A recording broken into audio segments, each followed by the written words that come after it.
You can go listen to any lecture at any big meeting and someone's standing on stage telling you, here's what I do for my team. And you know what? Maybe their team is all about quality time. Everybody's quality time. So when they take them out to lunch every week, that means everything to them.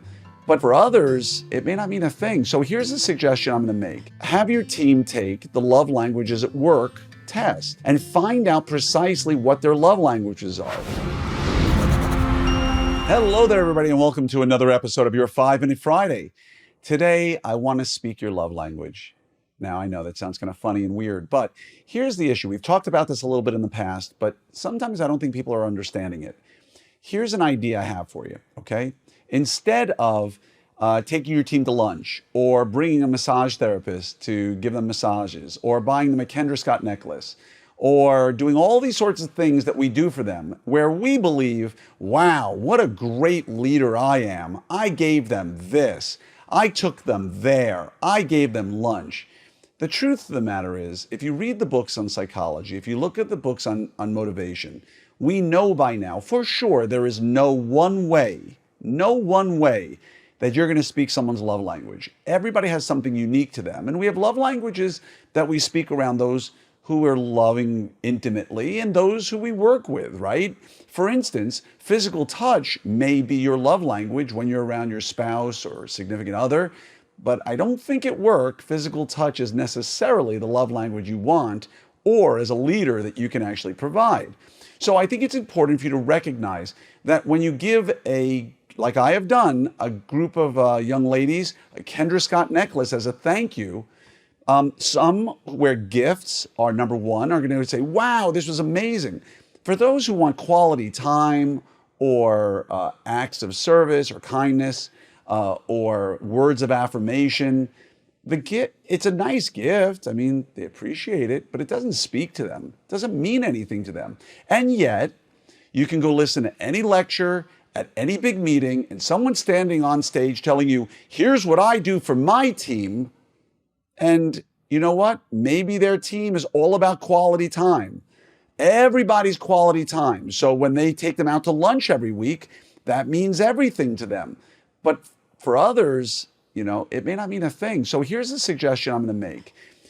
If you haven't done it recently, you may have done it a year or 2 or 5 ago, but if you haven't done it recently, have your team take the love languages at work test and find out precisely what their love languages are. Then, on their name tags, I hope you have name tags, but if you don't, if you have name tags, go buy some stickers, really small, pre-made round ones. They can be gold, blue, purple, whatever color you want, with letters. Have A for acts of service or kindness, have Q for quality time, have W for words of affirmation, right? G for gift. And just put it in the corner of their name tag. Nobody's going to know what it means. And, if a patient asks, what's the letter stand for? Oh, that's my love language. So the Dr. Krieger and the rest of the team can always make me feel good when I do something. Right? You can word it however you want to. But my point is, when I'm standing across from my team member, and this happens to me all the time, and that's why I just came up with this idea, when I'm standing across from my team member who just did something amazing, maybe she helped out getting somebody ready for lunch. So they jumped in, grabbed some instruments, did some four-handed to make sure that somebody gets done in time. If words of affirmation are their love language, I want to pull them aside and say to them, hey, Susie, I just have to tell you what you just did was remarkable. I am so proud of you. I'm so thrilled to have you on my team. You are amazing. And the next day in the team meeting, hey, yesterday, Susie did this. She's amazing. That person's going to crow. They're going to stick their chest out and be so proud, and they'll step in front of a bus for you. But somebody wants quality time.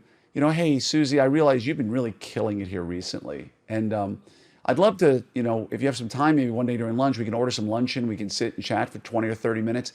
I'd love to find out some of the things that you really want out of life so we can see how, we can help you set some goals or maybe set some budgeting or help you in some way in your life. I'd love to do that with you and maybe some other members of the team, perhaps. So again, speak their love language and have it on their name tag so that you'll never, ever forget what it is. And if they don't have name tags, put it on a board somewhere at your perch or your office so that whenever you're not sure, you can note. If you have 10 or 12 or 15 team members, that can be difficult to remember. put put one initial or letter for their primary love language and put the second for their secondary love language. And that will help you in an immense way when it comes to creating a culture and a team that really feels loved.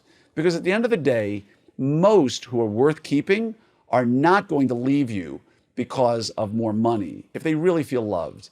They're not going to leave you because the drive is a little bit long for them if they feel loved and appreciated.